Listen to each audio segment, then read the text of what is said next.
Hi friends, piece ಕಿಚನ್ಗೆ ಸ್ವಾಗತ. ನಾವು ಇವತ್ತು ಮಾಡುತ್ತಿರುವ ರೆಸಿಪಿ ಚಿಕನ್ ದಮ್ ಬಿರಿಯಾನಿ. ನಾವು ಒಂದೇ ಥರ ಬಿರಿಯಾನಿ ತಿಂದು ಬೇಜಾರಾಗಿದ್ದಾಗ, ಬೋರ್ ಆಗಿದ್ದಾಗ ಒಂದು ಸರ್ತಿ ಈ ರೀತಿ ಚಿಕನ್ ದಮ್ ಬಿರಿಯಾನಿನ ಟ್ರೈ ಮಾಡಿ. ತುಂಬಾ ಟೇಸ್ಟಿಯಾಗಿರುತ್ತೆ, ಮಾಡೋದು ಕೂಡ ತುಂಬಾ ಈಸಿ. ಡಿಫ್ರೆಂಟಾಗಿ ಈ ರೀತಿ ಮಾಡಿದ್ರೆ ಮನೆಯಲ್ಲೆಲ್ಲರೂ ಇಷ್ಟಪಟ್ಟು ತಿಂತಾರೆ. ಹಾಗಿದ್ರೆ ನಮ್ಮ ವಿಡಿಯೋ ನೋಡೋದಕ್ಕಿಂತ ಮುಂಚೆ ಪ್ಲೀಸ್ ನಮ್ಮ ಚಾನಲ್ನ ಸಬ್ಸ್ಕ್ರೈಬ್ ಮಾಡಿ, ಸಪೋರ್ಟ್ ಮಾಡಿ, ಲೈಕ್ ಮಾಡಿ, ಶೇರ್ ಮಾಡಿ, ಪಕ್ಕದಲ್ಲೇ ಕಾಣೋ ಬೆಲ್ ಐಕನ್ನ ಕ್ಲಿಕ್ ಮಾಡಿ. ಹಾಗಿದ್ರೆ ಚಿಕನ್ ದಮ್ ಬಿರಿಯಾನಿ ಮಾಡೋ ವಿಧಾನ ಹೇಗೆ ನೋಡೋಣ ಬನ್ನಿ. ಫಸ್ಟು ನಾವು ಚಿಕನ್ನ ಮ್ಯಾರಿನೇಟ್ ಮಾಡ್ಕೋಬೇಕು. ನಾನಿಲ್ಲಿ ಒಂದು 4ರಿಂದ 5 ಸತಿ ತೊಳೆದಿರೋ ಅಂಥ ಚಿಕನ್ನ ಒಂದು ಅರ್ಧ kg ತೊಗೊಂಡಿದ್ದೀನಿ. ಈ ರೀತಿ ಸ್ವಲ್ಪ ದಪ್ಪಗೆ ಪೀಸಸ್ನ ಮಾಡಿಸ್ಕೊಂಡಿರೋ ಅಂಥದ್ದು.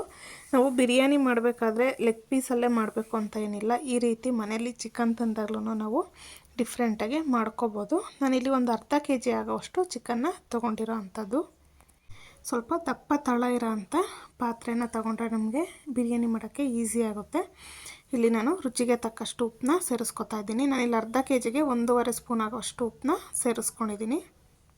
ಹಾಗೆ ಒಂದು ಅರ್ಧ ಇಂಚಾಗೋಷ್ಟು ಚಕ್ಕೆ, 2 ಲವಂಗ, 1 ಏಲಕ್ಕಿ, ಹಾಗೆ ಒಂದು ಸ್ಟಾರ್ ಹೂವನ್ನ ತೊಗೊಂಡಿರೋ ಅಂಥದ್ದು. ಹಾಗೆ ಒಂದು 3 ಹಸಿಮೆಣ್ಸಿಕಾಯನ್ನ ತೊಗೊಂಡಿದ್ದೀನಿ. ಮಧ್ಯಕ್ಕೆ ಸ್ವಲ್ಪ ಈ ರೀತಿ ಓಪನ್ ಮಾಡ್ಕೊಂಡಿರೋ ಅಂಥದ್ದು. ಖಾರಕ್ಕೆ ನೋಡಿಕೊಂಡು ಅನುಗುಣವಾಗಿ ತಗೊಳ್ಳಿ. ಹಾಗೆ ಒಂದು ಚಿಕ್ಕ ಹಿಡಿಯಾಗೋಷ್ಟು ಕೊತ್ತಂಬರಿ ಸೊಪ್ಪು ತೊಳೆದ್ಬಿಟ್ಟು ಸಣ್ಣ ಸಣ್ಣಗೆ ಕಟ್ ಮಾಡ್ಕೊಂಡಿರೋ ಅಂಥದ್ದು. ಹಾಗೆ ಒಂದು ಚಿಕ್ಕ ಹಿಡಿಯಾಗುವಷ್ಟು ಪುದೀನ ಸೊಪ್ಪನ್ನ ಕಟ್ ಮಾಡಿ ತೊಗೊಂಡಿರೋ ಅಂಥದ್ದು.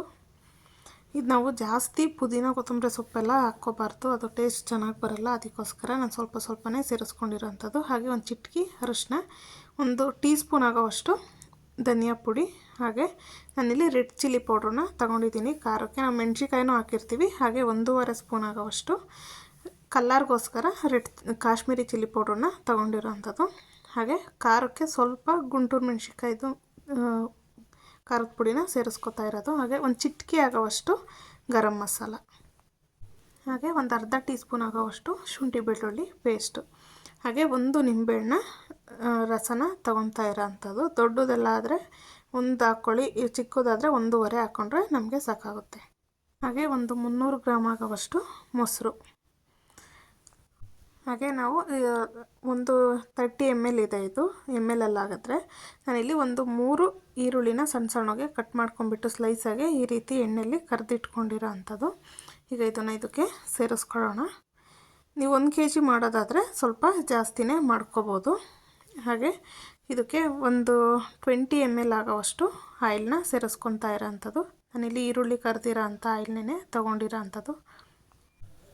ಈಗ ಇದನ್ನು ಸೇರಿಸ್ಕೊಳ್ಳೋಣ. ಹಾಗೆ ಈಗ ಇದನ್ನೆಲ್ಲ ಚೆನ್ನಾಗಿ ನಾವು ಮಿಕ್ಸ್ ಮಾಡ್ಕೋಬೇಕಾಗುತ್ತೆ. ನಾವು ಹಾಕಿರೋ ಇಂಗ್ರೀಡಿಯೆಂಟು ಚಿಕನ್ಗೆ ಚೆನ್ನಾಗಿ ಮಿಕ್ಸ್ ಆಗಬೇಕು. ಆ ರೀತಿ ನಾವು ಇದನ್ನು ಮಿಕ್ಸ್ ಮಾಡ್ಕೊಳ್ಳೋಣ. ನೀವು 1 kg ಚಿಕನ್ ಎಲ್ಲ ಮಾಡೋದಾದರೆ ಇದೇ ಈಗ ನಾವು ತೋರಿಸಿರೋಂಥ ಕ್ವಾಂಟಿಟಿನ ಡಬಲ್ ಮಾಡಿಕೊಂಡ್ರೆ ಸಾಕಾಗುತ್ತೆ.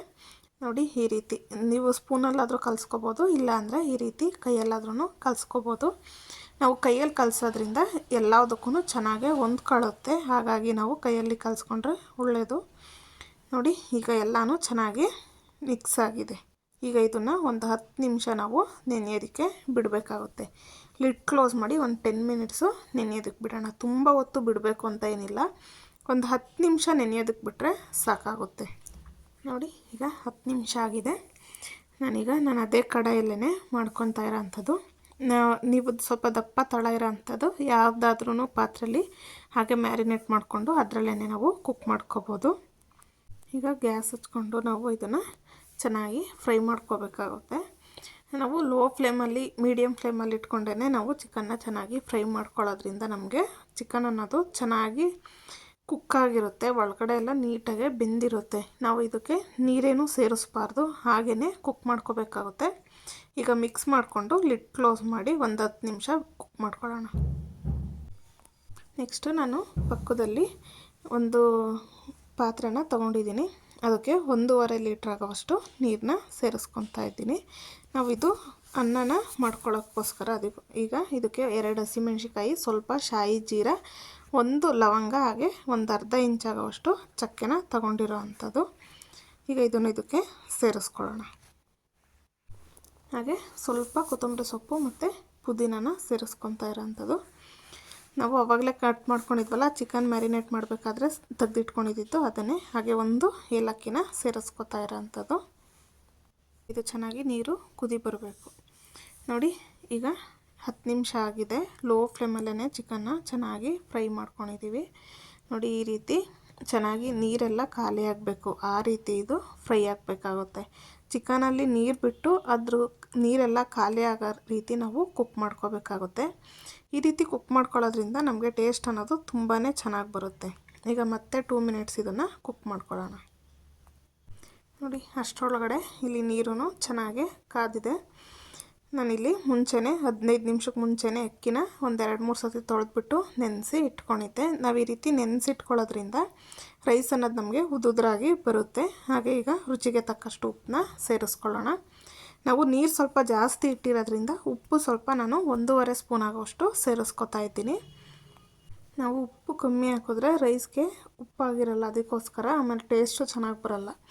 ನಾವು ಸ್ವಲ್ಪ ಉಪ್ಪನ್ನ ಜಾಸ್ತಿ ಹಾಕೋದ್ರಿಂದ, ನಾವು ನೀರು ಸ್ವಲ್ಪ ಅದು ಜಾಸ್ತಿ ಇಟ್ಟಿರೋದ್ರಿಂದ ನಮಗೆ ಚೆನ್ನಾಗೇ ಬರುತ್ತೆ ಟೇಸ್ಟು. ಈಗ ಇದನ್ನೆಲ್ಲ ಒಂದು ಸರ್ತಿ ಮಿಕ್ಸ್ ಮಾಡ್ಕೊಳ್ಳೋಣ. ನಾನು ಇಲ್ಲಿ ಸೋನಾ ರೈಸ್ನೇ ತಗೊಂಡು ಮಾಡಿ ತೋರಿಸ್ತಾ ಇರೋ ಅಂಥದ್ದು. ನೀವು ಬಾಸುಮತಿ ರೈಸಲ್ಲೂ ಮಾಡ್ಕೋಬೋದು. ಈಗ ಇದು ಚೆನ್ನಾಗಿ ಕುದಿ ಬರಬೇಕು ನೋಡಿ. ಈ ರೀತಿ ಚೆನ್ನಾಗಿ ಕುದಿ ಬಂದರೆ ನಮಗೆ ಬೇಗ ನಾವು ಐ ಫ್ಲೇಮಲ್ಲಿ ಇಟ್ಕೊಂಡೇ ಮಾಡ್ಕೋಬೇಕಾಗುತ್ತೆ ನೋಡಿ. ಈಗ ಒಂದು 40% ಕುಕ್ಕಾಗಿದೆ. ಇಷ್ಟಾದರೆ ಸಾಕಾಗುತ್ತೆ. ಒಂದು 50% ಕುಕ್ಕಾದರೆ ಸಾಕಾಗುತ್ತೆ. ಈಗ ಪಕ್ಕದಲ್ಲಿ ಮತ್ತೆ ಒಂದು 2 ಮಿನಿಟ್ಸು ನಾವು ಚೆನ್ನಾಗಿ ಕುಕ್ ಮಾಡ್ಕೊಂಡಿದ್ದೀವಿ ನೋಡಿ. ಈ ರೀತಿ ಆಯಿಲೆಲ್ಲ ಬಿಟ್ಟು ಚೆನ್ನಾಗಿ ಕುಕ್ಕಾಗಿರಬೇಕು ಚಿಕನ್ನು. ಈ ರೀತಿ ಸೈಡಲ್ಲೆಲ್ಲ ಆಯಿಲ್ ಬಿಟ್ಟಿರಬೇಕು, ಆ ರೀತಿ ನಾವು ಚಿಕನ್ನ ಕುಕ್ ಮಾಡ್ಕೋಬೇಕಾಗುತ್ತೆ. ಆವಾಗ ನಮಗೆ ಇದು ಪರ್ಫೆಕ್ಟಾಗಿ ಬೆಂದಿರುತ್ತೆ. ನಾವು ರೈಸ್ ಹಾಕಿದ ಮೇಲೆ ಜಾಸ್ತಿ ಕುಕ್ ಮಾಡೋ ಅವಶ್ಯಕತೆಯೂ ಇರಲ್ಲ. ನಮಗೆ ಟೇಸ್ಟೂ ತುಂಬಾ ಚೆನ್ನಾಗಿ ಬರುತ್ತೆ ನೋಡಿ. ಈಗ ಎಲ್ಲ ಒಂದು ಸರ್ತಿ ನೀಟಾಗಿ ಮಿಕ್ಸ್ ಮಾಡ್ಕೊಳ್ಳೋಣ ನೋಡಿ. ಈಗ ಮಿಕ್ಸ್ ಆಗಿದೆ. ಇದರೊಳಗಡೆ ನಾವೀಗ ರೈಸ್ನ ಸೇರಿಸ್ಕೋಬೇಕಾಗುತ್ತೆ ನೋಡಿ. ಈಗ ಇದು ಒಂದು 50% ಕುಕ್ಕಾಗಿದೆ. ಇದರಲ್ಲೂ ಸ್ವಲ್ಪ ನೀರಿರುತ್ತೆ. ನಾವು ಈ ರೀತಿ ರೈಸ್ನ ತೆಗ್ದಾಕಬೇಕಾದ್ರೆ ಅದರಲ್ಲೂ ಸ್ವಲ್ಪ ನೀರಿನ ಅಂಶ ಇರುತ್ತೆ. ನಾವು ಹಾಗಾಗಿ ಒಂದು 50% ಕುಕ್ ಮಾಡಿಕೊಂಡ್ರೆ ಸಾಕಾಗುತ್ತೆ ರೈಸು. ನಾವು ಒಂದು 70% 80% ಕುಕ್ ಮಾಡ್ಕೊಂಡ್ಬಿಟ್ರೆ ರೈಸ್ ನಮಗೆ ಉದುದ್ರಾಗಿ ಬರಲ್ಲ, ಮುದ್ದೆ ಥರ ಆಗಿಬಿಡುತ್ತೆ. ಅದಕ್ಕೋಸ್ಕರ ನಾವು 50% ರೈಸ್ನ ಕುಕ್ ಮಾಡಿಕೊಂಡ್ರೆ ಸಾಕಾಗುತ್ತೆ. ಈಗ ಇದ್ರ ಮೇಲ್ಗಡೆ ಎಲ್ಲನೂ ಸ್ಪ್ರೆಡ್ ಮಾಡ್ಕೊಳ್ಳೋಣ. ನಾವು ರೆಸ್ಟೋರೆಂಟಲ್ಲೆಲ್ಲ ತಿಂದಿರ್ತೀವಲ್ಲ ಅದೇ ಥರ ಟೇಸ್ಟ್ ಇರುತ್ತೆ ಈ ರೀತಿ ಮಾಡೋದ್ರಿಂದ ನೋಡಿ. ಇಲ್ಲಾಂದರೆ ಈ ರೀತಿ ಜಾಲರಿನಾದ್ರೂ ಎತ್ಕೊಂಡು ನಾವು ರೈಸ್ನ ಎತ್ಕೋಬೋದು. ನೀರೆಲ್ಲ ನೀಟಾಗೆ ಇಳ್ಕೊಳ್ಳುತ್ತೆ ನೋಡಿ. ಈಗ ಎಲ್ಲನೂ ಒಂದು ಸರ್ತಿ ನೀಟಾಗೆ ಸ್ಪ್ರೆಡ್ ಮಾಡ್ಕೊಳ್ಳೋಣ ನೋಡಿ. ಈಗ ಲೋ ಫ್ಲೇಮಲ್ಲೇ ನಾವು ಇದನ್ನು ಫ್ರೈ ಮಾಡ್ಕೋಬೇಕಾಗುತ್ತೆ. ನಾನಿಲ್ಲಿ 1.5 ಸ್ಪೂನ್ 2 ಸ್ಪೂನ್ ಆಗೋವಷ್ಟು ತುಪ್ಪನ ಸೇರಿಸ್ಕೊತಾ ಇದ್ದೀನಿ. ತುಪ್ಪ ಇದ್ದರೆ ಸೇರಿಸ್ಕೊಳ್ಳಿ, ಹಾಕೋದ್ರಿಂದ ನಾವು ತುಂಬಾ ಟೇಸ್ಟು ಚೆನ್ನಾಗಿ ಬರುತ್ತೆ. ಅದಕ್ಕೋಸ್ಕರ ನಾನಿಲ್ಲಿ ತುಪ್ಪನ ಸೇರಿಸ್ಕೊಂಡಿರೋ ಅಂಥದ್ದು. ಹಾಗೆ ನಾವು ಕರೆದಿಟ್ಕೊಂಡಿದ್ವಲ್ಲ ಆನಿಯನ್ದು ನಾನು ಸ್ವಲ್ಪ ಇರಿಸ್ಕೊಂಡಿದ್ದೆ, ಅದನ್ನು ಈಗ ಮೇಲ್ಗಡೆ ಸ್ಪ್ರೆಡ್ ಮಾಡ್ಕೋತಾ ಇದ್ದೀನಿ. ನಾನಿಲ್ಲಿ ಅರ್ಧ kg ಚಿಕನ್ಗೆ ಮೀಡಿಯಮ್ ಸೈಜ್ದು 3 ಈರುಳ್ಳಿನ ಯೂಸ್ ಮಾಡ್ಕೊಂಡಿರೋ ಅಂಥದ್ದು. ನಾವು ಇದಕ್ಕೆ ಟೊಮೊಟೊ ಏನೂ ಹಾಕಲ್ಲ, ಅದರಿಂದ ನಾವು ಮೊಸರು ಮತ್ತು ನಿಂಬೆ ರಸನ ಸೇರಿಸ್ಬಿಟ್ಟು ಮಾಡ್ಕೊತಾ ಇರೋದು ನೋಡಿ. ಈಗ ಇದನ್ನು ಲಿಡ್ ಕ್ಲೋಸ್ ಮಾಡಿಬಿಟ್ಟು ದಮ್ ಮಾಡೋದಕ್ಕೆ ಇಡಬೇಕಾಗುತ್ತೆ ನೋಡಿ. ನಾನಿಲ್ಲಿ ಲೋ ಫ್ಲೇಮಲ್ಲಿ ಇಟ್ಕೊಂಡು ಈ ರೀತಿ ಒಂದು ಪ್ಯಾನ್ನ ತೊಗೊಂಡಿದ್ದೀನಿ. ಪ್ಯಾನ್ ಈಗ ಬಿಸಿಯಾಗಿದೆ. ಒಂದು 2 ನಿಮಿಷ ಬಿಸಿ ಮಾಡಿಕೊಂಡ್ರೆ ಸಾಕಾಗುತ್ತೆ. ಈಗ ಅದ್ರ ಮೇಲ್ಗಡೆ ಇಟ್ಬಿಟ್ಟು ನಾವು ನಾವು ಯಾವಾಗಲೂ ದಮ್ ಕಟ್ಟೋದಕ್ಕೆ ಇಡಬಾರ್ದು. ಈ ರೀತಿ ಒಂದು ಕೆಳಗಡೆ ಗಟ್ಟಿ ಇರೋ ಅಂಥ ಪ್ಯಾನ್ನ ಇಟ್ಬಿಟ್ಟು ಮಾಡ್ಕೋಬೇಕಾಗುತ್ತೆ.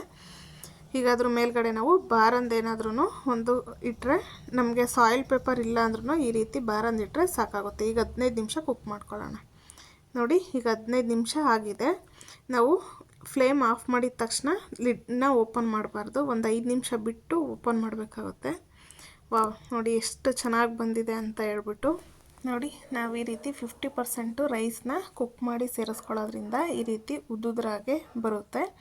ರೈಸನ್ನು ಈಗ ಪರ್ಫೆಕ್ಟಾಗೆ ಬೆಂದಿರುತ್ತೆ ನೋಡಿ. ಎಷ್ಟು ಚೆನ್ನಾಗೆ ಬಂದಿದೆ ಅಂತ ಹೇಳ್ಬಿಟ್ಟು ಎಲ್ಲೂ ನಮಗೆ ಮುದ್ದೆ ಥರ ಅನ್ನಿಸ್ತಾ ಇಲ್ಲ. ಹಾಗೆ ಚಿಕನ್ನೂ ಅಷ್ಟೇ ತುಂಬ ಜ್ಯೂಸಿಯಾಗಿರುತ್ತೆ, ಹಾಗೆ ತಿನ್ನೋದಕ್ಕೂ ಟೇಸ್ಟಿಯಾಗಿರುತ್ತೆ. ನೋಡ್ತಾ ಇದ್ದೀರಲ್ಲ ಎಷ್ಟು ಚೆನ್ನಾಗೆ ಬಂದಿದೆ ಅಂತ ಹೇಳ್ಬಿಟ್ಟು. ಈಗ ಇದನ್ನು ನಾವು ಒಂದು ಸರ್ತಿ ಮಿಕ್ಸ್ ಮಾಡ್ಕೊಳ್ಳೋಣ ಎಲ್ಲನೂ.